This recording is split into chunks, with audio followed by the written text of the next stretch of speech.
처음 주님을 영접하고 제가 성경을 많이 공부하려고 애를 썼습니다. 그래서 열심히 몇 년 동안 성경을 공부했는데, 그래서 지식이 꽤 많이 올라왔는데 어느 날 어떤 분이 저에게 와서 이런 질문을 하는 것입니다. 제가 이 질문을 받고 무너졌습니다. 선생님은 예수님의 은혜와 사랑에 정말 감사하십니까? 예수님이 어떤 분인지 개인적으로 아십니까? 저는 그 질문을 받고 대답을 하지 못했습니다. 제가 왜 대답을 하지 못했을까요? 예수님에 대해서는 많이 아는데 예수님이 정말 어떤 분인지 제가 몰랐던 것입니다. 어떻게 하면 우리가 예수님을 알 수 있을까요? 어떻게 하면 그분과 내가 개인적인, 인격적인 관계로 들어갈 수 있을까요? 오늘 이 문제를 좀 살펴보려고 하는 것입니다.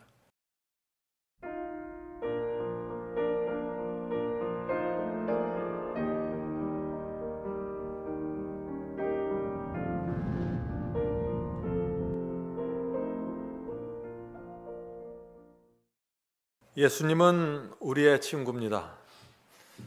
근데 우리 실제 생활에서 예수님이 정말 우리의 친구가 되는지, 우리가 정말 예수님과 어떤 관계를 맺고 있는지 오늘 그 문제를 좀 살펴보려고 합니다. 성도 여러분, 신앙이 무엇인가요? 신앙은 관계입니다. 관계입니다. 예수님과 나의 관계입니다. 성경의 지식이 아무리 많아도 예수님과 내가 관계가 맺어지지 않으면 신앙은 벽에 부닥치게 됩니다. 교회를 오래 다녀도 마음이 허무하게 됩니다. 관계가 설정이 안 되면 그런 것입니다. 저도 똑같은 문제를 겪었습니다. 처음 주님을 영접하고 제가 성경을 많이 공부하려고 애를 썼습니다.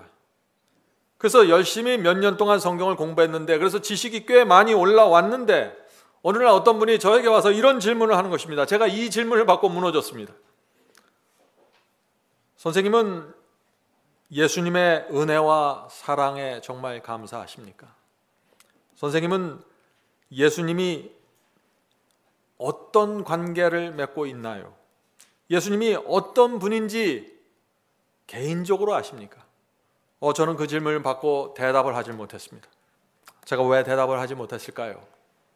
예수님에 대해서는 많이 아는데 예수님이 정말 어떤 분인지 제가 몰랐던 것입니다. 예수님에 대한 많은 정보를 제가 갖고 있었습니다. 예수께서 베들레헴에서 태어났고 무엇을 하셨고 목수일을 하셨고 언제 침례를 받으셨고 언제 십자가에 가셨고 무슨 설교를 했는지 제가 다 알고 있었습니다. 지식은 충분했습니다. 그런데 예수님과 내가 어떤 관계인가를 물어보면 제가 할 말이 없는 것입니다. 지식은 있는데 관계가 없었던 것입니다. 성도 여러분, 오늘날 많은 그리스도인들이 제가 겪었던 그 문제를 갖고 있는 것 같습니다. 많은 분들이 비밀 휴거에 대해서 말합니다. 7년 환란을 압니다. 짐승의 표를 안다고 합니다. 베리칩에 대해서 많이 말합니다. 제수익과 일루미나에 대해서 많이 들여다보고 있습니다. 수많은 동영상들이 떠오르고 있습니다. 그런데 예수님이 누구인지 물어보면 사람들이 대답을 못하는 것입니다. 그분이 나에게 어떤 관계가 있는지 물어보면 가만히 있는 것입니다. 요한복음 17장 3절에는 놀라운 말씀을 합니다. 요한복음 17장 3절입니다. 영생은 곧 유일하신 참 하나님과 그가 보내신 자 예수 그리스도를 아는 것이니라. 구원은 단순합니다. 영생은 하나님과 그가 보내신 자 곧 그리스도를 아는 것이 영생이라고 지금 말하고 있으니까요. 알면 영생으로 들어간다는 것입니다. 다시 말해서 관계를 가져야만 모든 것이 이루어진다는 것입니다. 어떻게 하면 우리가 예수님을 알 수 있을까요? 어떻게 하면 그분과 내가 개인적인, 인격적인 관계로 들어갈 수 있을까요? 오늘 이 문제를 좀 살펴보려고 하는 것입니다. 어떤 한 청년이 여자친구를 만나게 되었습니다. 그 청년은 성격이 내성적이고 데이트에 익숙지 않아서 여인과 만나는 것이 참 어색하고 힘들었습니다. 만나도 내가 무슨 대화를 할까? 어떻게 해야 되나? 무슨 옷을 입어야 되나? 모든 것이 불편했어요. 성도 여러분, 관계를 처음 시작할 때 모든 것이 불편합니다. 시간이 필요하고 만남이 필요한 것입니다. 그래야 관계가 시작되는 것입니다. 이 두 남녀가 멀리 떨어져 있었습니다. 그래서 이 남자는 편지를 쓰기 시작했습니다. 군대 갔을 때 딱 한 번 엄마에게 편지 쓰고 쓰질 않았는데 여자친구를 만나고 이제 편지를 계속 쓰기 시작하는 것입니다. 편지를 쓰면서 관계가 이어져 갔습니다. 서로가 어떤 사람이고 무엇에 관심이 있고 갖고 있는 인생관이 무엇인지 알게 되었습니다. 두 사람은 멀리 떨어져 있었습니다. 여기서 서울에서 대전 정도 되는 먼 거리였습니다. 편지를 주고받다가 이제 서로 만나게 되었습니다. 먼 거리를 운전하기 시작했죠. 근데 만나서 대화를 하면 시간이 가는 줄 모르는 것입니다. 이 남자는 이 전화를 길게 하는 스타일이 아닌데 그 여자친구와만 대화하면 전화하면 얘기가 길어지는 것입니다. 어떤 때는 밤늦게까지 말하고 대화하다가 집에 돌아올 때 운전을 하면서 졸기도 하는 것입니다. 졸다가 빨간불인지도 모르고 사거리를 지나가서 큰 사고를 당할 뻔했죠. 시간이 지나가면서 이제 이 두 사람은 깊이 이해하게 됐습니다. 이 사람이야말로 내가 내 인생의 나머지 부분을 함께 갈 수 있는 사람이구나 하면서 사랑에 깊게 빠지게 되는 것입니다.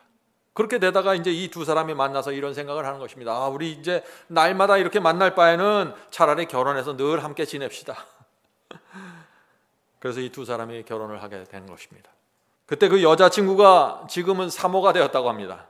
그리고 그 남자친구는 요즘 유튜브에서 설교를 한다고 해요. 그 여자 사모가 지금 저 뒤에 어디에 앉아 있는 것 같습니다. 성도 여러분, 무엇이 이 두 사람을 그렇게 자주 만나게 했을까요?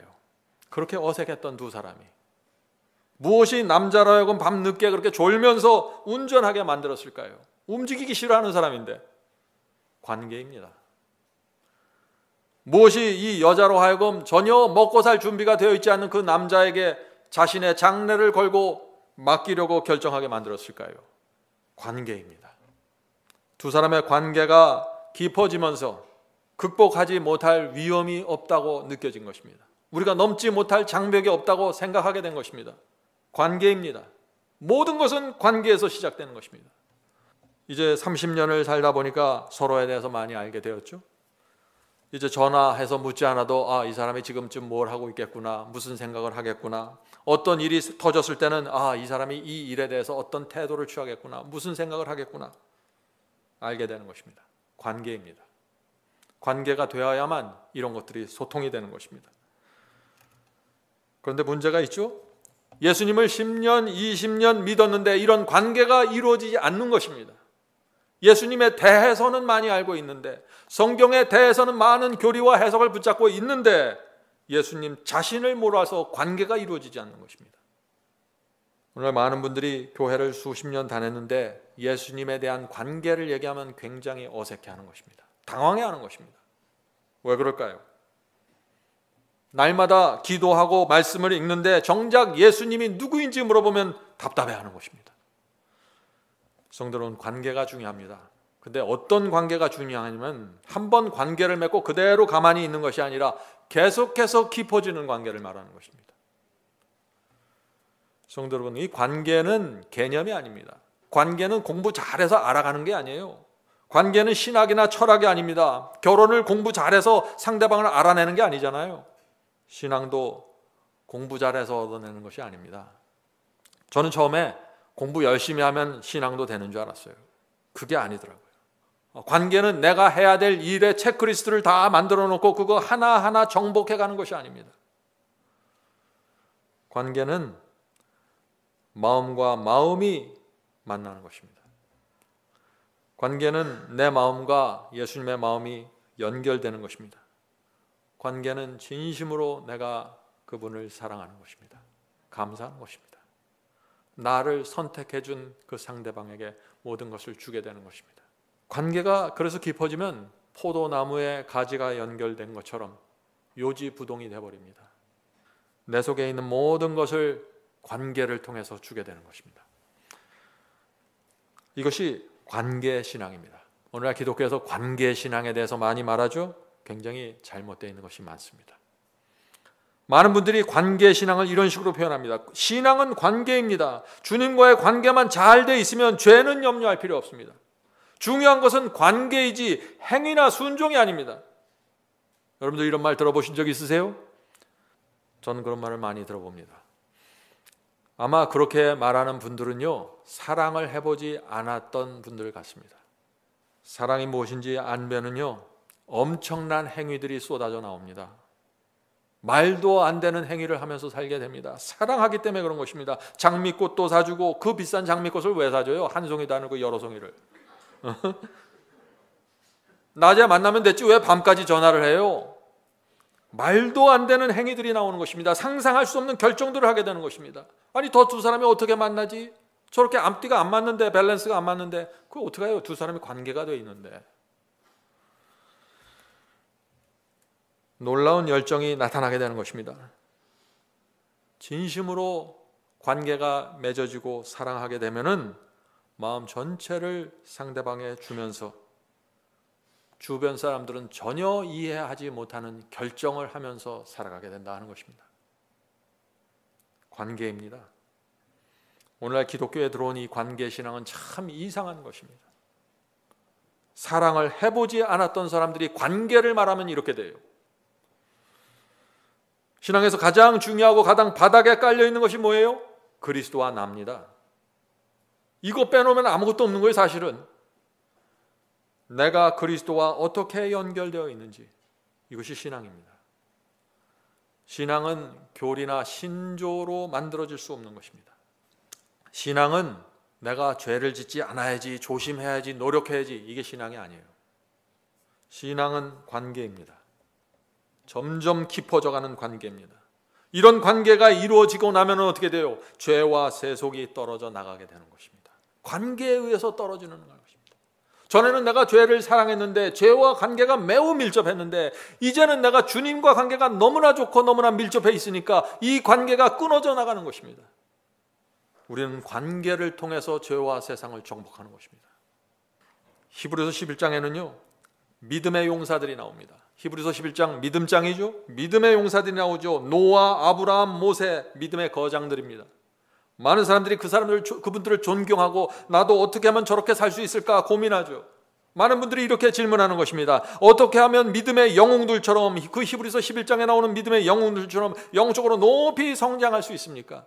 어떻게 하면은 그분들처럼 그렇게 거룩한 생애, 순종의 생애를 살 수 있을까요? 라고 질문하는 것입니다. 주님을 믿는 사람들이라면 이 질문에 대한 답을 갖고 있어야 되는 것입니다.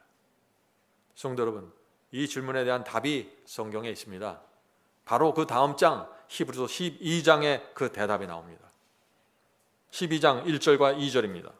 이러므로 우리에게 구름같이 둘러싼 허다한 증인들이 있으니 모든 무거운 것과 얽매이기 쉬운 죄를 벗어버리고 인내로써 우리 앞에 당한 경주를 경주하며 믿음의 주님 곧 온전케 하시는 이인 예수를 바라보자.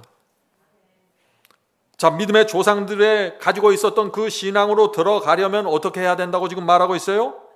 세 가지가 필요하다고 말하고 있는 것입니다. 첫 번째, 얽매이기 쉬운 죄를 벗어버려야 한다는 것입니다. 자, 얽매이기 쉬운 죄가 무엇인가요?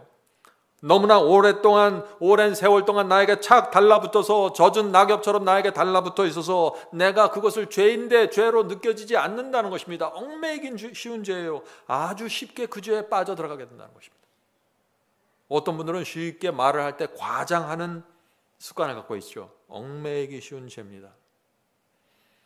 주변 사람들은 그렇게 말하면 안 되는데 라고 쳐다보는데 자신은 모르는 거예요. 왜? 너무나 오랜 생활 동안 그렇게 살아왔기 때문에 말이죠. 어떤 분들은 남의 일은 아주 공명정대하고 정확해요. 그런데 자기 일을 들어가면 아주 이기적이고 눈이 가려져 버립니다. 얽매이기 쉬운 죄입니다. 왜요? 너무나 오랫동안 그렇게 살아왔기 때문에. 잘 모르는 것입니다. 내가 무슨 문제를 갖고 있는지. 어떤 분들은 쉽게 오해하는 문제를 갖고 있는 것입니다. 쉽게 그 죄에 빠져들어가요. 왜요? 너무나 오랜 세월 동안 내가 그렇게 살아왔어요. 이 얽매이긴 쉬운 죄를 벗어버리는 사람들이 영적으로 성장하게 된다는 것입니다. 오늘 우리가 이 문제, 어떻게 이 얽매이기 쉬운 죄에서 벗어날 수 있는지 그 문제를 좀 살펴보려고 하는 것입니다. 두 번째는 인내로써 우리 앞에 당한 경주를 경주하며, 자, 인내하면서 경주를 뛰는데 정확한 목표를 갖고 뛰는 것입니다. 어떤 목표를 가져야 될까요? 우리 인생의 목표는 먹든지 마시든지 무엇을 하든지 하나님의 영광을 위해서 하는 것입니다. 우리는 겨우 구원받고 끝날 사람들이 아닙니다. 우리를 향한 하나님의 뜻은 그것이 아니에요. 돈 벌고 생활하고 먹고 사는 일에 할 수 없는 사람들이 우리입니다. 모든 것을 하나님의 영광에 맞춰놓고 내가 그렇게 살아가는 것입니다. 자, 세 번째는 예수님을 바라보아야 한다는 것입니다. 이것이 제가 오늘 강조하고 싶은 이야기입니다. 어떤 분들은 죄를 벗어버리고 열심히 앞을 향해 뛰어가는데, 목적을 갖고 뛰어가는데 예수님을 바라보지 않습니다. 혼자 열심히 뛰어가는 것입니다. 그럼 어떻게 될까요? 방향을 잃어버립니다. 내가 왜 뛰는지 몰라요. 마음은 여전히 허전합니다. 죄를 버리는 것 같은데 마음은 허전합니다. 왜 그래요? 방향을 잃어버린 것입니다. 바라보지를 않았습니다. 성도 여러분, 결국 히브리서 12장 1절이 말하고 있는 것이 무엇인가요? 이것을 말하고 있는 것입니다. 노아, 아브라함, 요셉, 모세와 같은 영적인 사람이 되기 원하면 그리스도를 바라보라는 것입니다. 영적으로 성장하기 원하면 주님을 묵상하고 바라봐야 합니다. 왜냐하면 실질적인 관계는 거기서 이루어지기 때문이죠. 여러분이 교리 공부를 하고 돌아서서 세상으로 나가서 살면 관계는 없습니다. 성경의 진리를 이해하고 돌아서서 나가버리면 관계가 맺혀질 시간이 없는 것입니다. 성경을 공부하셨나요? 주님을 바라보고 묵상하는 시간을 가지셔야 됩니다. 이 말씀이 내 인생에 무슨 의미가 있는지 깊이 고민하고 바라보는 시간이 필요한 것입니다. 어떤 분들은 성경을 나는 열심히 읽는데 영적으로 성장하지 않습니다 라고 고민합니다. 왜 성장하지 않을까요? 성경만 읽는 데서 끝났습니다. 바라보질 않았어요. 묵상하는 시간이 없습니다. 어떤 분들은 이렇게 생각하죠. 나는 환상을 보고 꿈을 꾸고 또 방언도 열심히 하는데 나는 주님과 깊은 관계가 있는 것이 아닙니까? 틀렸습니다. 관계는 그렇게 맺는 것이 아닙니다. 관계는 인격적으로 이루어지는 것입니다. 신랑이 신부를 만나는 것입니다. 신부가 신랑을 만나는데 어떻게 인격적인 만남 외에 시간을 충분히 갖고 대화하고 교제하는 것 외에 다른 방법으로 가까워질 수 있을까요? 히브리서 12장은 그리스도를 우리가 바라보아야 하는데 어떤 그리스도를 바라보아야 되는지 아주 정교하게 설명을 합니다. 자, 어떤 그리스도를 바라봐야 되는지 히브리서 12장 2절 3절 읽겠습니다. 믿음의 주요 또 온전케 하시는 이인 예수를 바라보자. 자, 이 예수가 어떤 예수인지 설명합니다. 저는 그 앞에 있는 즐거움을 위하여 십자가를 참으사 부끄러움을 개의치 아니하시더니 하나님의 보좌 우편에 앉으셨느니라. 자, 어떤 그리스도를 바라봐야 한다고 했습니까? 그 앞에 있는 즐거움을 위하여 십자가를 참으신 그리스도를 바라보라고 지금 호소하고 있는 것입니다. 그 앞에 있는 즐거움이 뭐예요? 저와 여러분이 이 십자가의 피에 의지해서 구원받는 그 모습입니다. 예수께서 십자가에 달리셔서 내가 여기서 죽더라도 나는 사라지지만 내 피를 통해서 구원받을 그 영혼들을 바라보면서 저와 여러분을 바라보면서 십자가에 끝까지 남아있기로 달려있기로 결정했다는 것입니다. 그런 주님을 바라보면서 신앙하라는 것입니다. 그래야만 히브리서 11장의 믿음의 조상들의 신앙으로 들어갈 수 있다고 지금 말하고 있는 것이에요. 사탄과 인간 앞에서 벌거벗기고 조롱당하는 그 부끄러움을 끝까지 견디고 참기로 결정하신 그 주님, 그 주님을 내가 묵상하고 명상해야 된다는 것입니다. 주님은 우리의 연구 대상이 아닙니다. 주님은 우리가 바라보아야 될 대상입니다. 자, 계속해서 읽겠습니다. 히브리서 12장 3절 킹제임스 성경으로 읽겠습니다. 죄인들이 자기를 대적하여 이처럼 거역한 것을 견디어내신 분을 깊이 생각할지라. 자, 깊이 생각하라고 그러죠. 어떤 분을 깊이 생각해요? 거역한 죄인들, 이 거역하고 배도한 이 죄인들을 끝까지 견디어내신 그분을 깊이 생각하라. 지금 그 말을 하고 있는 것입니다. 계속해서 읽겠습니다. 이것은 너희가 너희 생각 속에서 지치고 기진하지 아니하게 하려 함이라. 이 말씀이 무슨 뜻입니까? 진리를 대적하고 거역한 이 사람들의 악을 끝까지 견디신 예수님을 깊이 생각하면은 그 결과 우리에게 무엇이 생긴다는 것이에요?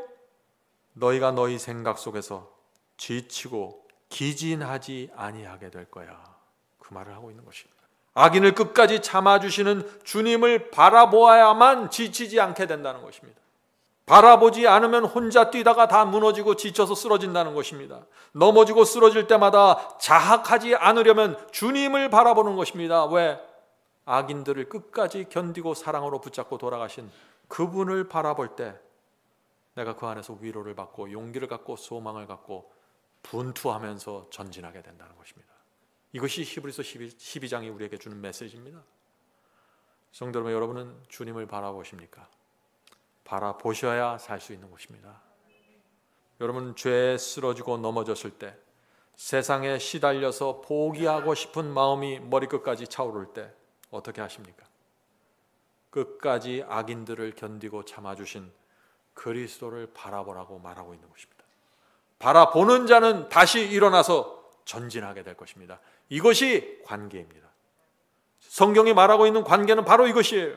바라봄으로써 관계가 되고 관계를 맺음으로써 승리하게 되는 것입니다. 자, 그래서 우리는 우리와 관계를 맺어야 될 그분 예수 그리스도가 어떤 분인지 우리가 살펴봐야 한다는 것입니다. 이분이 정말 어떤 분인지, 내가 이분과 관계를 맺을 때 어떤 일이 생겨날 수 있는지 알아야 된다는 것입니다. 자, 주님은 어떤 분이실까요? 첫째, 주님은 우리의 인생을 아시는 분입니다. 주께서 우리의 머리털까지 세고 계시다고 말씀하고 있는 것입니다. 자, 마태복음 10장 29절 31절입니다. 마태복음 10장 29절 31절.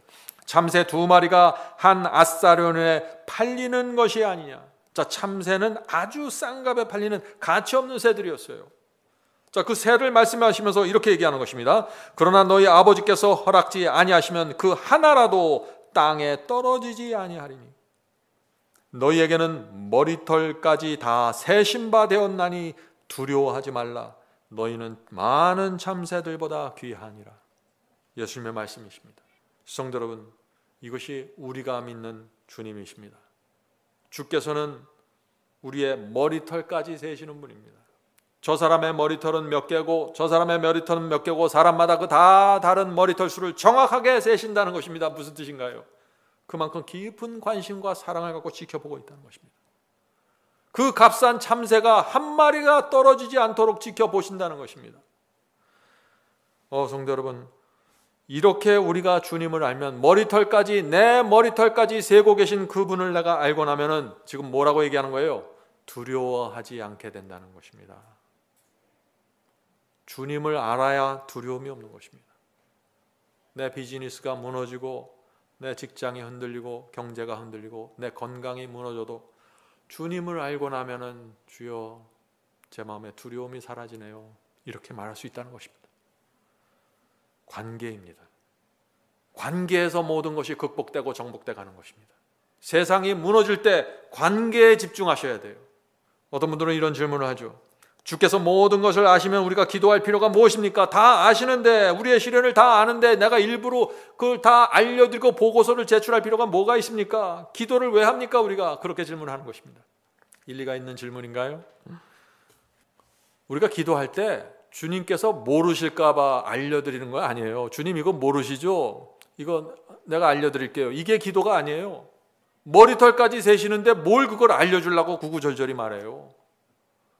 어떤 때는 참 힘들면은 주님 아시죠? 그럼 되는 거예요. 다 알고 계시니까. 그게 관계예요. 병원에서 오늘날 내가 갑자기 암에 걸렸다는 진단을 받아도 나는 놀랄 수 있어요. 처음 알았으니까. 그런데 주님은 알고 계시다는 것입니다. 놀라지 않습니다. 두려워하지 않는다는 것입니다. 그래서 주께서 아실 때 우리 마음속에 두려움이 사라지는 것이에요. 왜? 주께서 나를 얼마나 사랑하는지 내가 알기 때문이죠. 우리가 기도하는 이유가 무엇입니까? 기도를 통해서 하늘 성소에 계신 그리스도를 내가 만나길 원하는 것입니다. 나의 모든 속마음을 털어놓고 주님의 뜻이 무엇인가요? 이런 상황이 벌어졌는데 이 상황에서 주님의 뜻은 무엇입니까? 지금 이런 일이 내게 생겼는데 주께서 내게 하고자 원하는 것은 무엇입니까? 주님의 뜻을 알면 제가 그대로 하겠습니다. 이것이 관계입니다. 관계는 물어보는 것입니다. 상대방의 의도와 상대방의 뜻과 상대방의 마음이 무엇인지 물어보는 것입니다. 그리고 답을 받는 것입니다. 이것이 관계입니다. 그래서 우리가 기도하는 것입니다. 관계가 이루어지려면은 상대방이 내가 하는 경험을 이해하는지를 알아야 돼요. 그죠?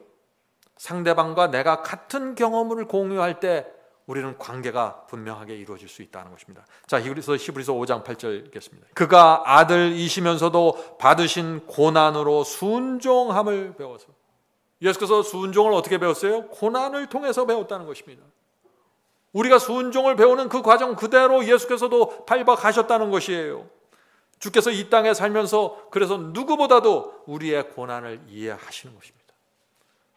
하나님의 말씀과 계명을 순종할 때 우리가 갖게 되는 고난, 고민, 고뇌 주께서 이해하신다는 것입니다. 우리가 하는 모든 경험을, 슬픔과 고통을 주께서 이해하신다는 것입니다. 물론 예수님은 말씀으로 이 세상을 창조하신 창조주 하나님이십니다. 그러나 그분께서 육신으로 이 땅에 오셨다는 것입니다. 말씀으로 세상을 창조하신 그분이 육신이 되셔서 이 땅에 인간으로 오셨다는 것입니다. 그래서 요한복음 1장 14절에 이 말씀이 있는 것입니다. 요한복음 1장 14절, 말씀이 육신이 되어 우리 가운데 거하시며. 이 말씀은 놀라운 말씀이죠. 하늘에 계신 하나님께서 여인의 뱃속에 들어가서 10달 동안 쭈그려 앉으셔서 인간이 되셔서 나왔다는 것입니다. 그 의미와 의도와 목적이 무엇일까요? 우리와 같은 경험을 통과하기 원하신 것입니다. 예수님이 가장 자기 자신을 소개하기 원했던 표현이 있어요. 그건 뭐죠? 그것은 인자입니다. 사람의 아들이라는 것입니다. 사람의 아들. 여러분 아십니까? 주님께서는 모든 것을 갖춘 부유한 가정에서 자란 분이 아니시죠. 여러분 중에 마국간에서 태어난 분이 계십니까? 예수께서는 마국간에서 태어나셨습니다. 태어나자마자 헤롯 왕의 살해를 피하기 위해서 도망쳐야 됐습니다. 의붓 형제들 사이에서 배척받으면서 살았습니다. 친척들의 인정을 전혀 받지 못했습니다. 우리는 태어나기 전에 내가 태어날 가문을 선정하지 않지만 예수께서는 내가 이 땅에 내려올 때, 하나님의 아들이 이 땅에 내려올 때 어떤 가문, 어떤 환경, 어떤 집안에서 태어날 것을 결정하고 내려오신 것이에요. 왜 대제사장의 가문에서 태어나지 않았을까요? 왜 부잣집에서 안 태어났을까요? 왜 아무도 정말 이 유대 나라에서 인정하지 않는 가난한 그 가정에서 태어났을까요? 가난한 자에게 소망을 주기 위해서 오신 것입니다. 이 세상에서 인정받지 못하는 사람들에게 소망을 주기 위해서 그 길을 선택하신 거예요. 이 세상에서 가장 어려운 자와 내가 관계를 맺기 원한다는 의미입니다. 그것이. 마가복음 3장 21절 보겠습니다. 마가복음 3장 21절. 예수의 친족들이 듣고 그를 붙들러 나오니 이는 그가 미쳤다 함일러라. 예수님의 친족들이 지금 예수님을 어떻게 해요? 미쳤다고 생각하는 것입니다. 예수님은 인정받던 분이 아니에요. 가족 안에서도, 친척들 안에서도, 동네에서도. 예수님은 가난한 동네에서 자랐습니다. 나사렛이 어떤 곳인가요?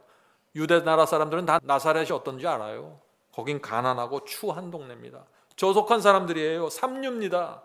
거기서 예수께서 자라신 것입니다. 예수님의 삶은 쉬운 삶이 아니었습니다. 온갖 도전을 받으면서 살았습니다. 누구보다도 인생의 쓴맛을 그래서 깊이 들어가서 맛보신 분이에요. 그래서 우리가 관계를 맺을 수 있는 것이에요. 이 우주 최고의 왕인데 이 지구 최바닥에 내려가서 살아보시는 것입니다.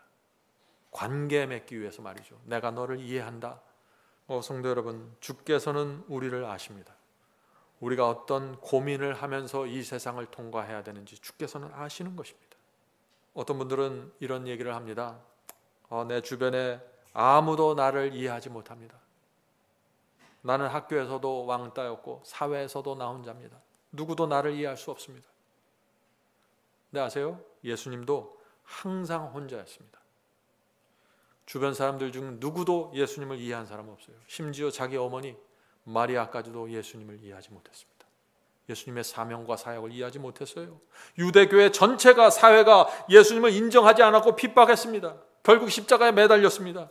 자기 민족에 의해서 말이죠. 자기가 다니던 그 교회가 자기를 십자가에 못 박은 것입니다. 성도 여러분, 오늘 제가 왜 예수님에 대해서 이렇게 설명하고 있습니까? 예수님과 관계를 맺기 원하기 때문입니다. 예수님이 누구인지를 알아야 관계가 맺을 수 있는 것입니다. 예수님은 정말 우리가 주님의 뜻대로 살려고 할 때 우리가 느끼는 고민과 고뇌를 이 세상 누구보다도 이해하십니다. 그래서 우리가 기도할 때 우리의 친구가 되셔서 우리를 도와주시는 것입니다. 우리의 마음을 위로해 주시는 것입니다. 예수님은 각계각층의 사람들과 다 관계를 맺을 수 있는 분입니다. 예수님은 어머니를 이해하십니다.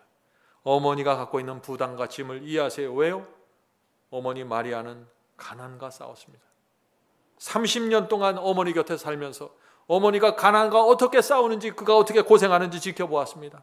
아이를 키우고 식사를 준비하고 가족을 돌보는 그 어머니의 수고 옆에서 다 지켜보았습니다. 과다한 일로 지쳐서 쓰러져 있는 어머니의 피곤함을 예수님은 아십니다. 그래서 십자가에 돌아가실 때까지 그 슬픔과 두려움에 떨고 있는 어머니를 그 제자 요한에게 맡기면서 이 여인을 네 어머니처럼 모셔달라고 부탁하는 것입니다. 예수님의 마음에 어머니에 대한 사랑과 동정이 있었습니다. 관계를 맺을 수 있는 것입니다. 이 세상의 어머니들은 예수님과 관계를 맺을 수 있어요. 성도 여러분, 주께서는 어머니만 아시는 것이 아니죠. 아버지의 마음도 잘 이해하십니다. 이 세상 아버지들 얼마나 힘들어요? 아버지 요셉의 목수일을 하면서 일을 얼만큼 많이 해야 돈을 벌 수 있다는 사실을 깨달으셨습니다. 돈 버는 일이 쉽지 않다는 것, 매달 돈이 필요하다는 사실 예수께서 다 아십니다. 예수께서도 돈을 버셔야 됐고 먹어야 살 수 있었던 인간이셨습니다. 그래서 우리에게 날마다 일용한 양식을 공급해 주시겠다고 약속하시는 것입니다. 예수님은 우리의 필요와 고뇌를 아시고 우리 인생 속에서 짊어져야 될 짐을 무엇인지 이해하십니다. 그래서 우리가 관계를 맺을 수 있는 것입니다. 성도 여러분, 우리가 믿는 하나님, 우리가 당하는 모든 시련을 아십니다. 아실 뿐 아니라 돌봐 주신다고 약속하시는 것입니다. 인도해 주시는 것입니다. 성도 여러분, 여러분이 지금 어떤 처지에 있든지 간에 정말 원하기만 하면 주님과 관계를 맺을 수 있습니다. 더 이상 혼자 사지 마세요. 더 이상 교리 외워갖고 성경 해석 들고서 살아가지 마세요. 그것이 필요합니다. 그것은 주춧돌이에요. 그러나 관계가 있어야 돼요. 그래야 내가 붙들고 있는 교리와 성경 해석이 살아서 움직이고 나를 끌고 가게 되는 것입니다. 한 번은 예수께서 결혼과 이혼에 대해서 중대한 말씀을 하고 계셨어요. 이 중요한 이슈이기 때문에 사람들이 관심을 갖고 모여들었습니다. 근데 그때 어떤 사람들이 아이들을 데리고 왔죠. 예수님께 나온 것입니다. 그때 제자들이 아이들이 오는 것을 막았어요. 지금 이렇게 중요한 일을, 지금 중요한 말씀을 나누고 있는데 아이들이 와서 시끄럽게 하면 이거 문제가 된다는 것이죠. 그때 예수께서 그 맡고 있는 제자들을 향해서 이렇게 말씀하십니다. 마태복음 19장 14절 15절입니다. 마태복음 19장 14절 15절. 예수께서 가라사대 어린아이들을 용납하고 내게 오는 것을 금하지 말라. 천국이 이런 자의 것이니라 하시고 저 위에 안수하고 거기서 떠나시니라. 예수께서는 아이들도 사랑하십니다. 깊은 관심을 가지시고 그 바쁜 생애 동안에 그들에게 안수를 다 해주시고 껴안아 주시고 그 길을 또 갈 길을 가셨다는 것입니다. 성도 여러분, 제가 지금 무엇을 말하고 있습니까? 사복음을 우리가 살펴보면은 예수께서 자신에게 가까이 오는 사람들, 그것이 의도적으로 왔거나 의도되지 않았거나 나에게 가까이 오는 사람을 단 한 번도 거절하지 않았다는 것입니다. 심지어 아이들까지도, 엄마 손에 붙잡혀 있는 아이들까지도 껴안아주고 안수하고 보내는 것입니다. 도움이 필요한 영혼들, 도움받고서 찾아오는 이 영혼들 단 한 사람도 예수님을 만나지 않고 도움을 받지 않고는 떠나지 않았다는 것입니다. 그래서 예수께서 가는 곳마다 사람들이 모여든 것입니다. 만일 제가 사람 만나는 걸 싫어하고 사람들이 만나서 대화하면 피하고 그러면 누가 나에게 오겠어요? 예수님은 그런 분이 아니었어요. 성도 여러분, 왜 예수께서 아이들까지, 아낙네들까지 모두 오면 다 만나서 대화하고 그들의 문제를 해결해 주었을까요? 왜 그랬을까요? 지금 하늘에 계신 하나님은 예수님을 통해서 우리는 너희를 도와주는 사람들이야. 도와주는 신이야. 내가 너희를 도와주기 원한다. 관계를 맺자. 지금 이 메시지를 예수님의 생애를 통해서 계속해서 주고 있는 것입니다. 이 유대 교회 지도자들이 예수님을 그렇게 많이 반대했죠.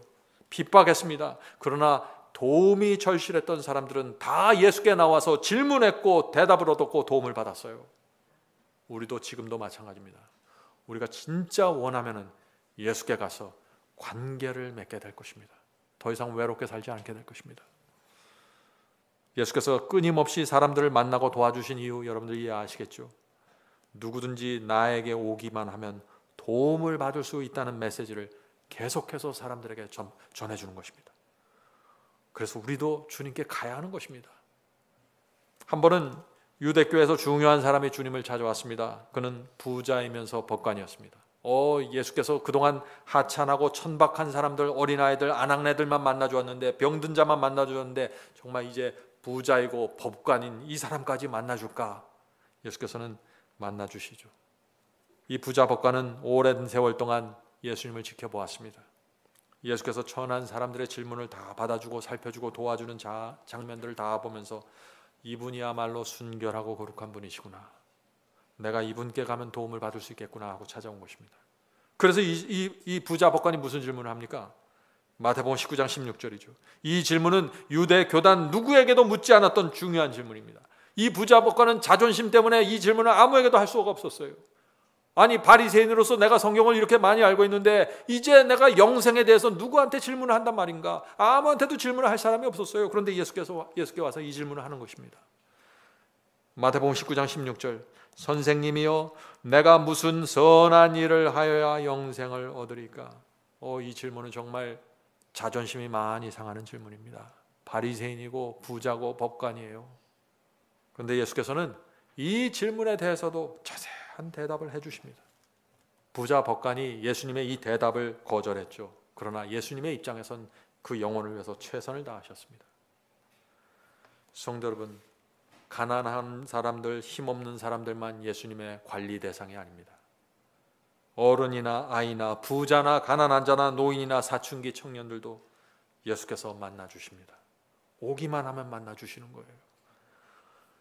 하늘의 왕과 관계를 맺을 수 있다는 것입니다. 여러분들 이제 성경을 볼 때 성경을 읽는 최종적인 목적을 주님과 관계를 맺는 데 가지셔야 되는 것입니다.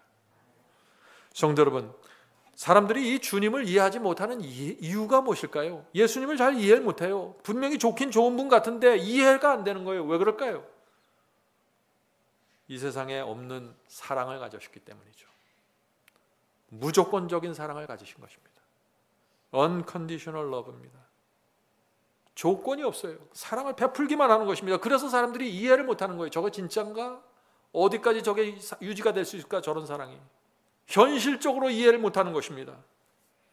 그래서 우리는 이 주님의 사랑이 뭔지 이해를 해야 되는 것입니다. 그래야 관계를 맺을 수 있어요. 상대방에 대한 의문이 있을 땐 관계가 이루어지지 않습니다. 여러분은 악한 습관을 가지고 있습니까? 예수님을 여전히 사랑하십니다. 죄 중독에 걸려 있습니까? 예수께서 여전히 사랑하십니다. 불신자도 사랑하시고 신자도 사랑하십니다.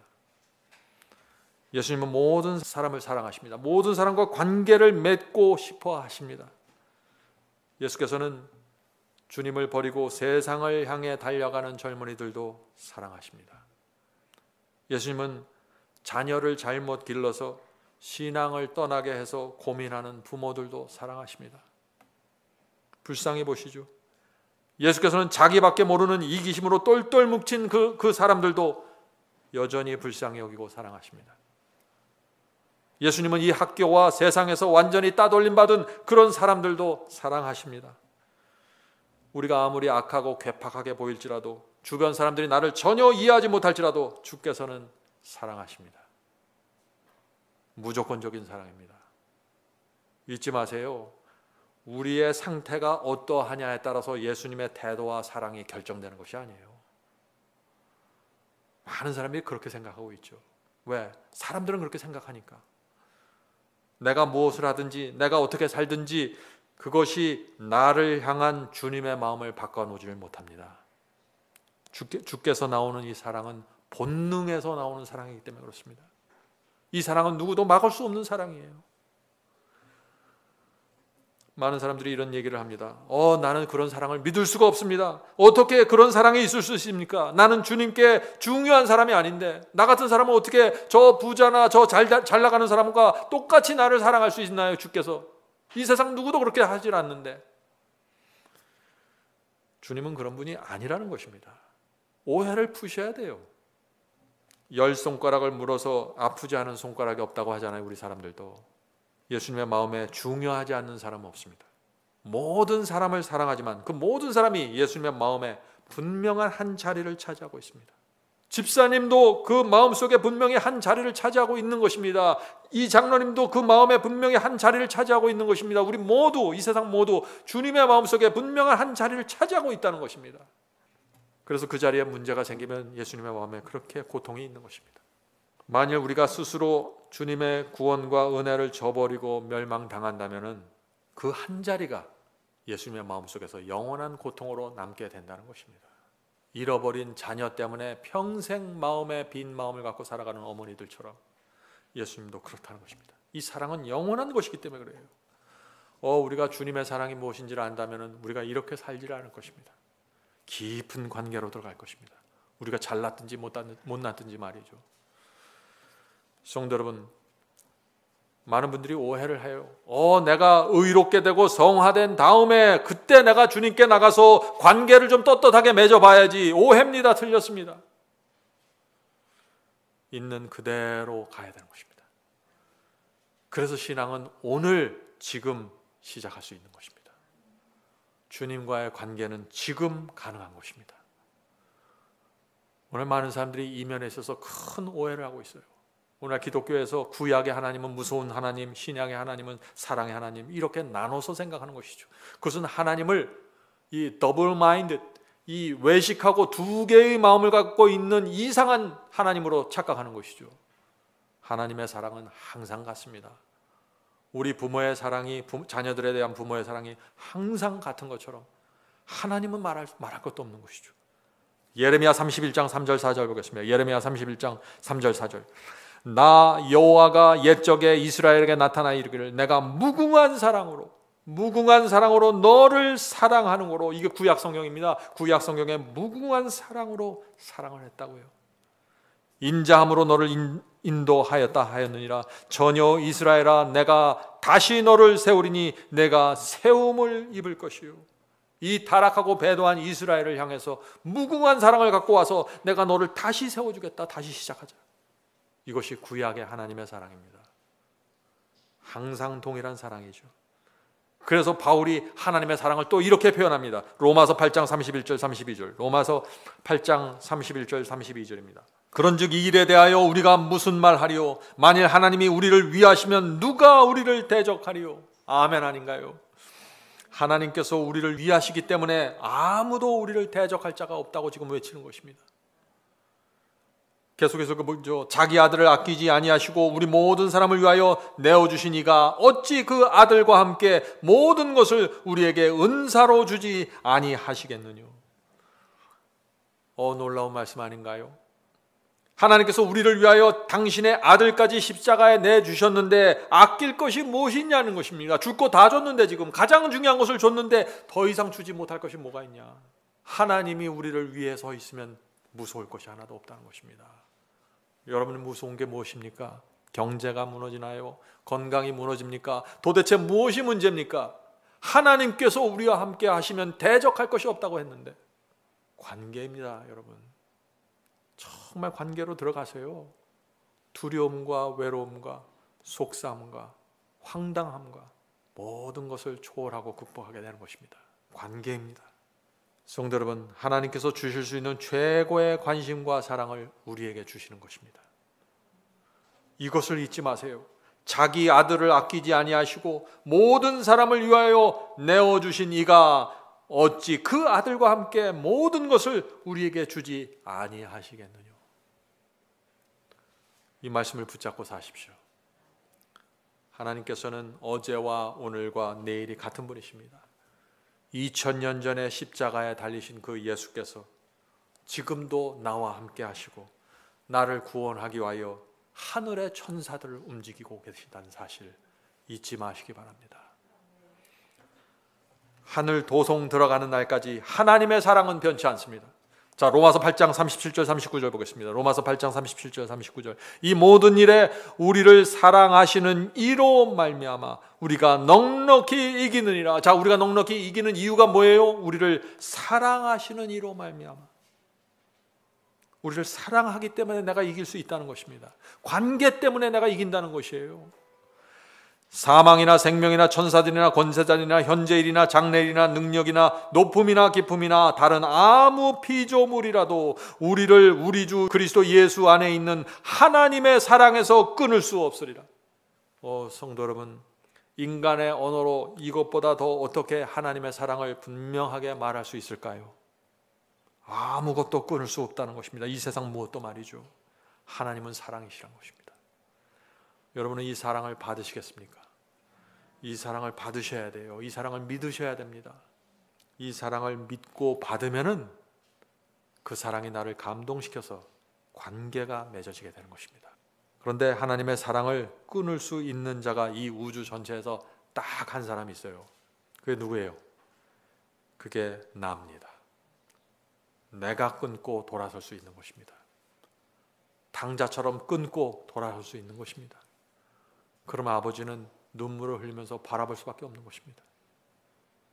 성도 여러분, 여러분 자신이 그 사랑을 끊지 않는 한 그 사랑은 여러분이 마지막 호흡을 내쉴 때까지 따라갈 것입니다. 두려워하지 마세요. 하나님은 반드시 여러분을 구원하고 하늘로 데려가기 위해서 움직이실 것입니다. 요한복음 8장을 보겠습니다. 요한복음 8장에는 또 엄청난 사건이 나옵니다. 예수께서 감람산에 가셨는데 아침이 되었습니다.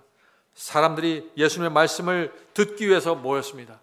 자, 이 장면은 무엇인가 하면은 지금 유대인들은요, 가난한 자는 하나님의 복을 받지 못했고 다리를 저는 자는 하나님의 사랑이 함께하지 않고 문둥병 걸린 사람들은 하나님께 저주를 받았다고 생각했어요.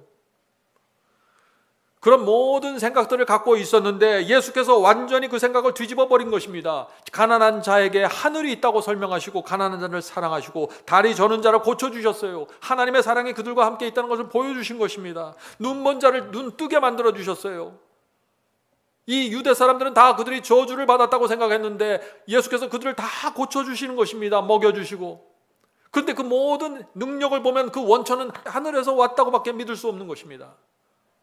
죽은 자를 살리고 저는 자를 일으키시고 문둥병 자를 고치는데 그 능력이 도대체 이 우주 어디서 오겠어요? 이 사람들에게 하늘에서밖에 오는 것입니다. 하나님께로부터 이 능력이 온 것입니다. 그것은 다 확실한 것이죠. 그래서 예수께서 가난한 자를 축복하고 절름발이를 일으키고 문둥병자를 고치면서 유대인들이 갖고 있던 생각을 완전히 뒤집어 엎은 것입니다. 그러자 유대교회에서 큰 논쟁이 벌어진 것이에요. 왜냐하면 그 당시 유대교회 지도자들이 바리새인들이 가르쳤던 그 설교들과 정면으로 충돌하는 것입니다. 저건 틀림없이 하나님의 능력인데 하나님이 어떻게 저런 분이냐? 우리가 배웠던 가르침이 잘못된 것이 아닌가? 우리가 거짓 복음에 기만당한 것이 아닌가 그동안? 이런 엄청난 일이 생긴 것입니다. 유대교회 안에. 그래서 그런 상황에서 바리새인들이 하나의 자신들의 가르침을 증명하기 위해서 한 여인을 데려왔는데 그 여인이 누구예요? 현장에서 간음하다 붙잡힌 여인입니다. 하나님은 이 여인을 용서할 수 없다고 믿는 것입니다. 그것이 바리새인들이 전했던 복음이에요. 요한복음 8장 3절부터 4절입니다. 요한복음 8장 3절부터 4절. 서기관들과 바리새인들이 간음 중에 잡힌 여자를 끌고 와서 가운데 세우고, 자, 예수께서 계시고 사람들이 모여 있는데 그 가운데 간음한 여인을 끌고 와서 그 안에 세웠다는 것입니다. 그 가운데 세우고 예수께 말하되 선생이여 이 여자가 간음하다가 현장에서 잡혔나이다. 틀림없다는 것이에요. 성도들, 이 상황이 보이시죠? 유대교에서 가장 거룩하게 보이는 이 바리새인들이 한 여인을 땅에 질질 끌고 오는 것입니다. 이 간음한 현장에서 붙잡혔기 때문에 이 여인은 옷도 제대로 걸치지 못했을 것입니다. 어머니들이 그래서 아이들이 보지 못하게 눈을 가리고 막았을 것입니다. 모든 사람들이 지금 바리새인들이 던진 이 도전에 대해서 예수께서 이 여인을 어떻게 처리하는 것을 바라보면서 기다리고 있는 것입니다. 하나님의 복음이 맞는지, 그 당시 바리새인들이 전했던 그 거짓 복음이 맞는지 지금 여기서 보자는 얘기예요. 지금 예수께서 어떻게 하셨습니까? 예수께서는 다시 한번 하나님의 사랑을 보여주시는 것입니다. 유대 교회 전체가 정죄하고 비난을 쏟아붓기에 넉넉한 큰 죄인을 붙잡아다 그 앞에 세운 것입니다. 자, 요한복음 8장 11절입니다. 요한복음 8장 11절. 예수께서 이렇게 대답하십니다. 예수께서 가라사대 나도 너를 정죄하지 아니하노니 가서 다시는 죄를 범치 말라 하시니라. 문둥병자를 일으키셨습니다. 눈먼 자를 뜨게 하셨어요. 죽은 자를 살리시는 이 예수께서, 이 예수님은 사람들이 다 생각하는 것입니다. 저 예수 그리스도와 하나님은 함께 하시는구나 라고 믿고 있는 것입니다. 그래서 예수께서 한마디 하면은 그것은 예수님의 말이 아니라 하늘에서 온 메시지로 받을 수밖에 없는 그런 상황이 펼쳐진 것입니다. 그런데 이 예수께서 부드러운 음성으로 나도 너를 정죄하지 않는다 지금 말씀하시는 것입니다. 다시 한번 유대교회를 뒤덮고 있는 복음이 뒤집혀지는 순간입니다. 충격적인 용서가 이루어진 것이죠. 무서운 정죄를 기다리고 있었는데 사람들은 이해할 수 없는 말이 나온 것입니다. 그래서 서로 얼굴을 바라보면서 이해할 수 없다는 표정을 하고 있는 것입니다. 어떻게 이럴 수가 있을까? 어떻게 저 사람이 용서받을 수 있는가? 이건 말이 안 되는 거 아닌가? 그때 예수께서 손가락으로 땅에 뭔가를 기록하기 시작하셨다고 했습니다. 요한복음 8장 7절부터 9절입니다. 요한복음 8장 7절부터 9절. 가라사대 너희 중에 죄 없는 자가 먼저 돌로 치라 하시고, 예수께서는 거기에 있는 사람들의 마음을 다 읽으셨습니다. 너희 중에 죄가 없으면 먼저 돌을 들어라. 그 말을 하시고 다시 몸을 굽히사 손가락으로 땅에 쓰시니, 자, 예수께서 땅에 뭔가를 쓰셨다는 것입니다. 무엇을 쓰셨을까요? 그 자리에 모여있는 사람들 중에 죄가 없다는 증거를 다 쓰셨을 것입니다. 저 왼쪽 저 자리에 있는 사람들, 네 죄 쓰는 것입니다. 바닥에 너 쓰는 것입니다. 너 쓰는 것입니다. 거기에 있는 사람들의 죄를 하나씩 쓰면서 자기 죄가 기록될 때마다 다 그 자리를 떠나는 것입니다. 계속해서 읽겠습니다. 몸을 굽히사 손가락으로 땅에 쓰시니 저희가 이 말씀을 듣고 양심의 가책을 받아 어른으로 시작하여 젊은이까지 하나씩 나가고 오직 예수와 그 가운데 섰던 여자만 남았더라. 다른 사람들은 다 떠났습니다. 예수님과 여인만 남게 되었다는 것입니다. 이 떠난 사람들이 무슨 생각을 했을까요? 한 사람 한 사람 떠나면서 그들 마음속에 이런 생각을 했을 것입니다. 하나님께서 어떻게 이런 여인까지 용서해 줄 수 있단 말인가? 우리가 교회에서 들었던 기별은 그것이 아닌데 하나님께서 용서하지 못할 사람이 없다는 것인가? 어떻게 저런 죄인을 불쌍히 여기고 동정할 수 있는가? 하나님께서는 가늠한 여인에게도 희망을 주는 분인가? 하나님의 사랑에는 경계선이 없는가? 도대체 경계선이 없는가? 성도 여러분, 오늘날에도 많은 사람들이 이런 의문을 하나님을 향해서 갖는 것입니다. 하나님의 사랑에는 경계선이 어디입니까? 어디까지 용서해 줍니까? 내 죄가 용서받을 수 있나요? 내가 이렇게 나쁜 짓을 했는데 이렇게 오랜 세월 동안 계속해서 하나님을 향해서 질문하는 것입니다. 그래서 예수께서 유대교회 전체가 최악의 죄인이라고 생각했던 그 여인의 죄를 보면서 나도 너를 정죄하지 않으니 이렇게 선언해 주시는 것입니다. 이래야 소망이 생기니까 말이죠. 이 가늠한 여인이 용서받자 이 소식이 급속히 퍼져나갔습니다. 어떤 사람들에게 퍼져나갔을까요? 그 당시 정죄받아서 길을 못 피고 살던 사람들에게 퍼져나간 것입니다. 예루살렘 성 밖에 살던 사람들입니다. 그 당시 유대 교회로부터 죄인으로 낙인이 찍혀서 오랫동안 예루살렘 성전에 가서 그 성전 속에 들어가서 예배를 드리지 못했던 수많은 사람들이 있었습니다. 평생 눈치를 보면서, 교회 지도자들의 눈치를 보면서 살았습니다. 유대 교회로부터 완전히 격리된 사람들이죠. 그런데 그들이 여기저기 모여서 예수께서 현장에서 가늠하다 붙잡힌 여인을 용서하셨다는 그 말을 듣게 된 것입니다. 이들 마음속에 무엇이 생겼을까요? 희망이 생긴 것입니다. 그래서 그들이 이렇게 말하는 것입니다. 현장에서 가늠하다 붙잡힌 그 여인도 용서받았다면 우리도 용서받을 수 있는 것이 아닌가? 그 여인이 정죄받지 않았다면 우리도 이 길고 긴 정죄로부터 풀려날 수 있는 것이 아닌가? 주님은 유대 교회에 있는 보통 사람들과는 다른 분이구나. 하나님께서 정말 이런 분이라면 우리에게도 희망이 있는 것이다. 하나님 감사합니다. 이제부터 저희가 다시 시작하겠습니다. 교회와 세상은 우리를 정죄하고 손가락질 할지라도 하나님께서 용서하시면 우리는 그것으로 만족하겠습니다. 우리의 영혼에 하늘의 평강을 허락해 주시옵소서. 성도 여러분, 오늘 이 자리에 간음한 여인보다 더 큰 죄에 빠져 있는 분 계십니까? 염려할 필요 없습니다. 주님께 나오시면 관계를 맺을 수 있습니다.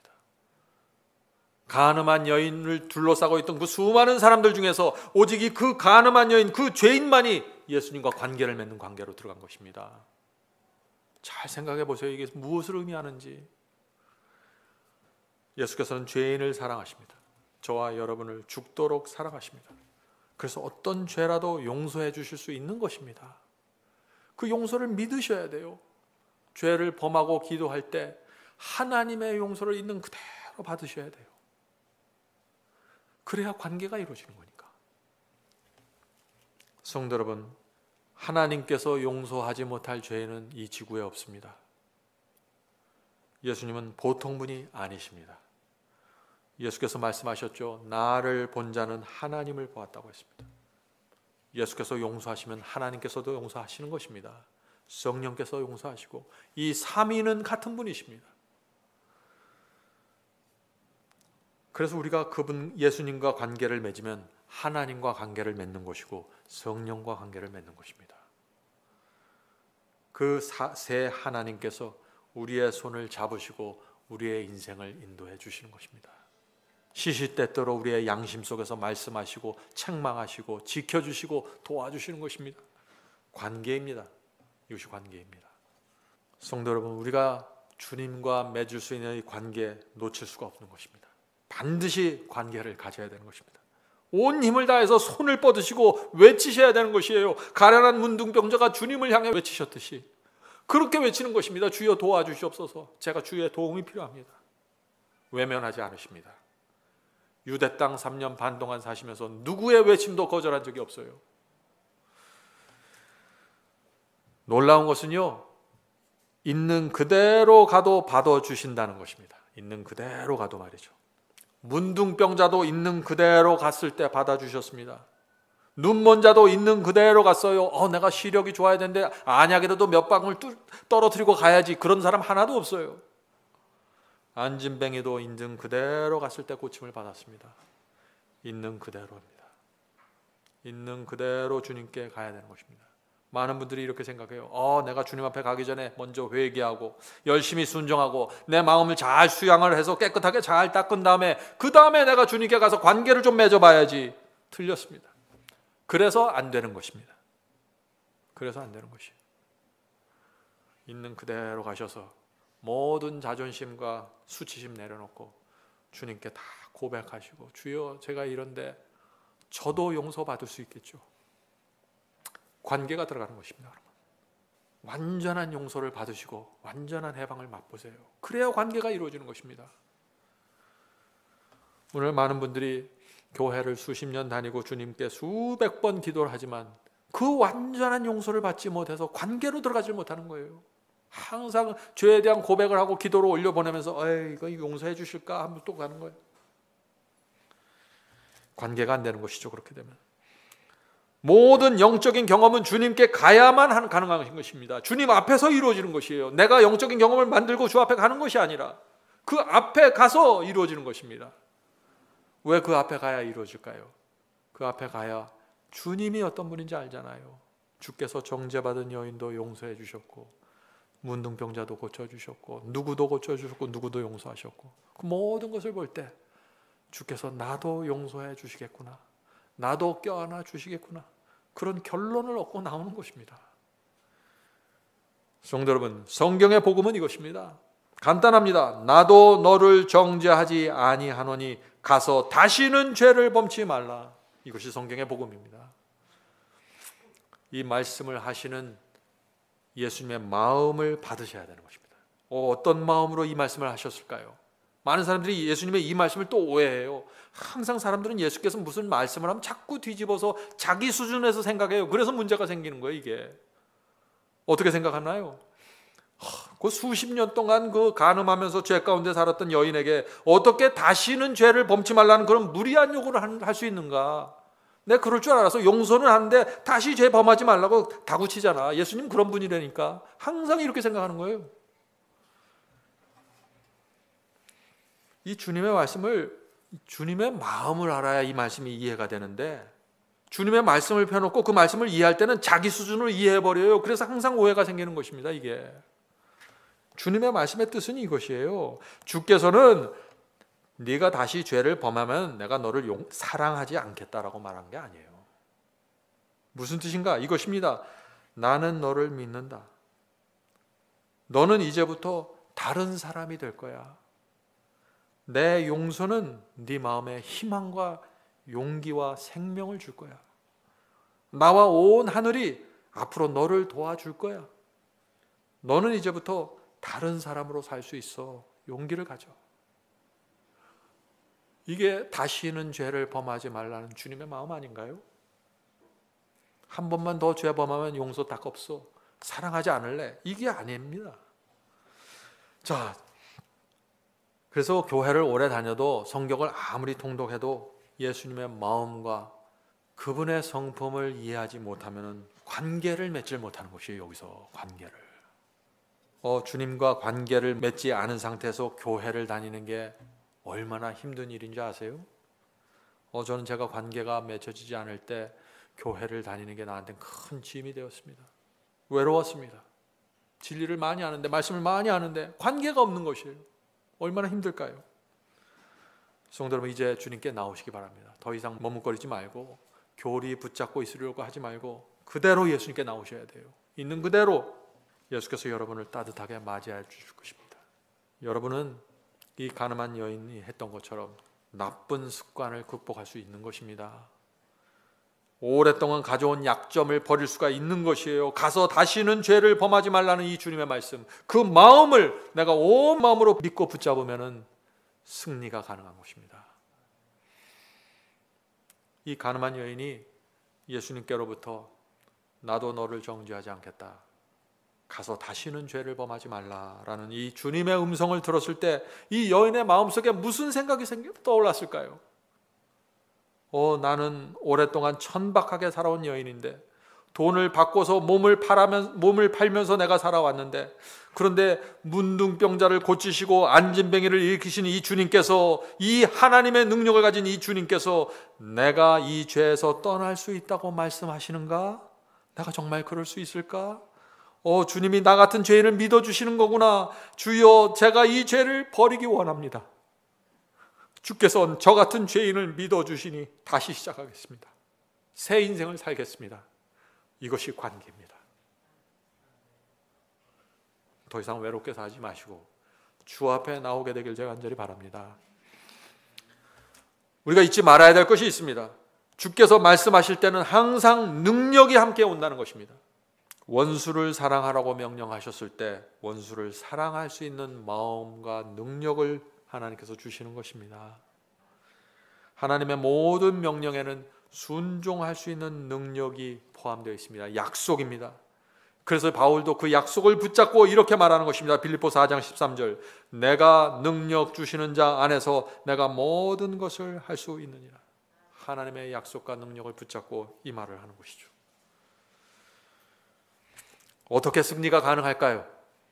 주님을 바라보아야 하는 것입니다. 주님을 바라본다는 것이 무엇인가요? 주님을 생각하는 것입니다. 함께 시간을 보내는 것입니다. 주님이 정말 어떤 분인지 우리가 보아야 하는 것입니다.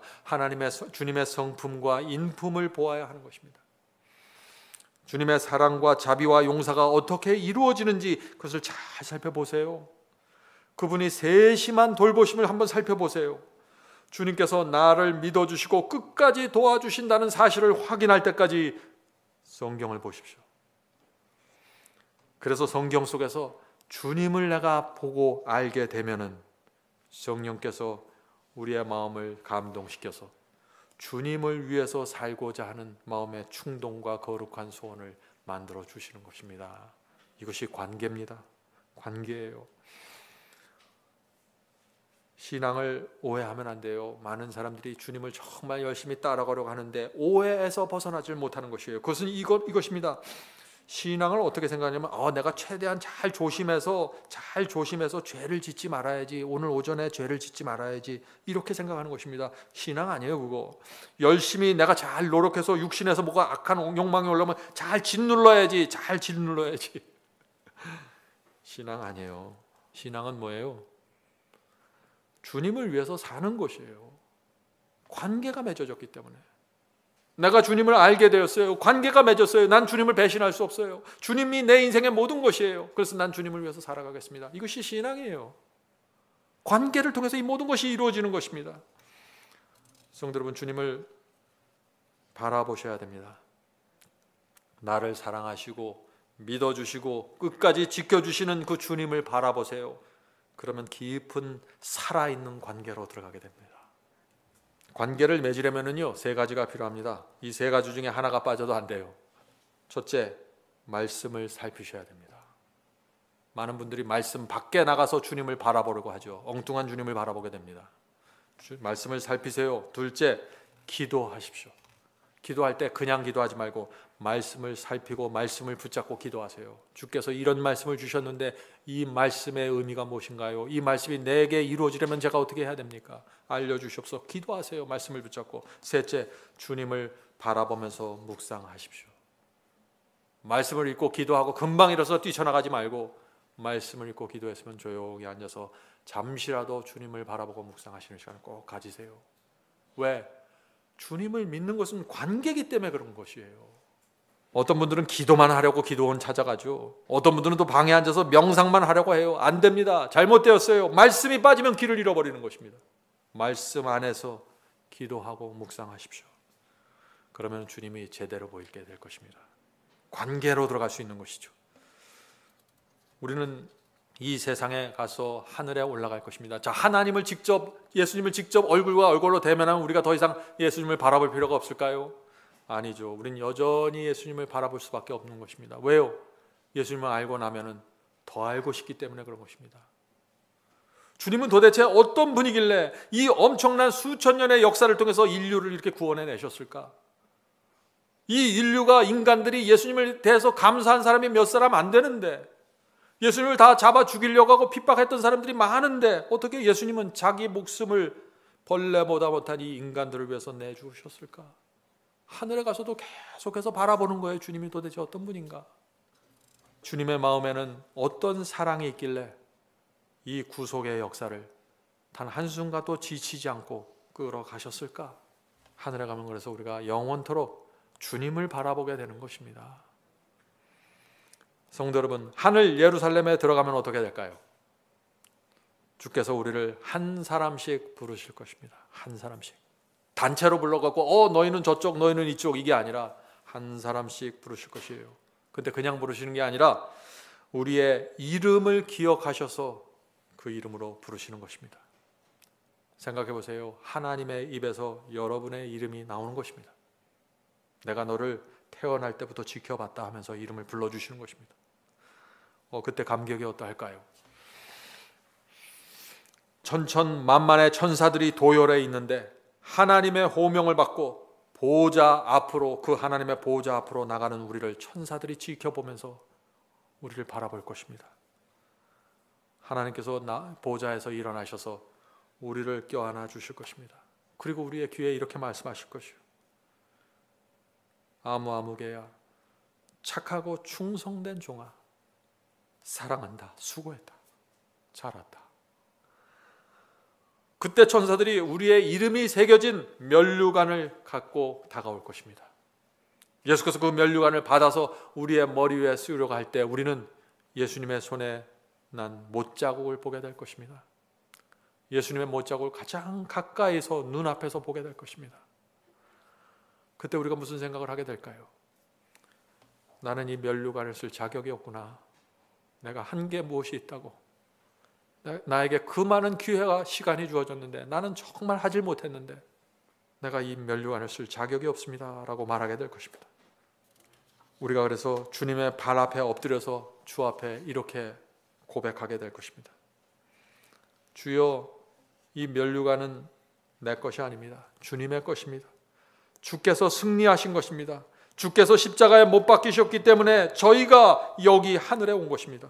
주께서 우리 대신에 저주를 받으셨기 때문에 저희가 이곳에 있는 것입니다. 우리가 어떻게 이 면류관을 받을 수 있겠습니까? 주께서 우리를 용서하시고 믿어주시고 기다리시고 보살펴 주셨기 때문에 저희가 이 자리에 있는 것입니다. 주께서 우리를 구원하신 것입니다. 이렇게 말하면서 우리가 면류관을 거절하면 예수께서 무엇이라고 하실까요? 얼굴에 환한 미소를 지으면서 이렇게 말씀하실 것입니다. 성도들이여, 이 면류관은 여러분의 것입니다. 나의 피로 이 면류관을 샀습니다. 완전한 대가를 내가 지불했습니다. 이 면류관은 그래서 여러분의 것입니다. 나는 기쁨과 감격으로 여러분에게 이 면류관을 씌워주고 싶습니다. 하늘에 온 것을 환영합니다. Welcome home. 그대들이 이 세상에 하늘 본향을 향해 나그네로 살았지 않는가? 내가 그 보상을 이 면류관으로 해주고 싶네. 성도 여러분, 하나님께서는, 주님께서는 우리에게 면류관 씌워주기를 기다리시는 분입니다. 더 깊은 관계를 맺기 원하십니다. 여러분이 관계를 맺고 오셨더라도 이제부터 더 깊이 들어가시길 바랍니다. 더 이상 혼자 사시 마시고 주님과 함께 동행하시게 되길 바랍니다. 예수님 안에서 이 세상 어디에도 없는 행복과 만족을 누리게 되길 바랍니다. 이 교회 안에서 그런 하늘의 역사가 이루어지게 되길 저는 간절히 바라는 것입니다. 성령께서 우리 모두를 그날까지 끝까지 인도하시고 지켜주시길 간절히 바랍니다. 하늘에 계신 아버지, 주님의 사랑과 은혜를 생각하면 저희 마음이 먹먹해집니다. 이제 주님에 대한 오해를 벗을 수 있도록 도와주시옵소서. 예수님의 사랑과 은혜를 있는 그대로 볼 수 있도록 도와주시옵소서. 우리의 눈을 열어주시옵소서. 모든 오해의 어둠을 거두어 주시옵소서. 그래야만 저희가 주님께 나가 관계를 맺을 수 있습니다. 주여, 성령을 통해서 이 시간에 저에게 오셔서 저희의 마음속 깊은 곳에 감추어져 있는 하나님에 대한 오해와 의문을 제거해 주시고 하나님을 있는 그대로 볼 수 있도록 도와주시옵소서. 관계가 필요합니다. 주여, 저희가 더 이상 이렇게 외롭게 살고 싶지 않습니다. 주님과 관계를 맺고 늘 교통하면서 주님께 묻고 답을 얻으면서 살기 원합니다. 하늘에 계신 아버지, 이 시간에 성령께서 특별히 역사해 주셔서 있는 그대로 저희가 주 앞에 나가 주님을 바라볼 수 있도록 도와주시옵소서. 이제 더 이상 내 생각과 내 고집에, 내 이기심에 사로잡히지 않고 간음한 여인이 용서받은 그 모습을 기억하면서 주 앞에 나갈 수 있도록 도와주시옵소서. 저희가 소망을 갖고 주 앞에 나갑니다. 주여, 저희를 받아주시고 저희와 관계를 맺어주시고 주께서 허락하신 모든 축복 안으로 들어갈 수 있도록 도와주시옵소서. 신앙이 실제가 돼서 저희 마음속에서 역사해서 이 세상을 주님의 손을 잡고 살아갈 수 있도록 도와주시옵소서. 하늘의 화평이 필요합니다. 늘 평강 가운데서 주 안에 거하는 그 신앙의 비결 배울 수 있도록 도와주시옵소서. 하늘에 계신 아버지, 이 시간에 각처에 흩어져 있어서 기도하는 성도들에게 함께하여 주시고 오랫동안 주님을 믿었고 따랐지만 아직 배우지 못한 그 한 가지를 이번 기회에 정확하게 마음에 채워질 수 있도록 도와주시옵소서. 예수님의 이름으로 간절하게 기도드립니다. 아멘.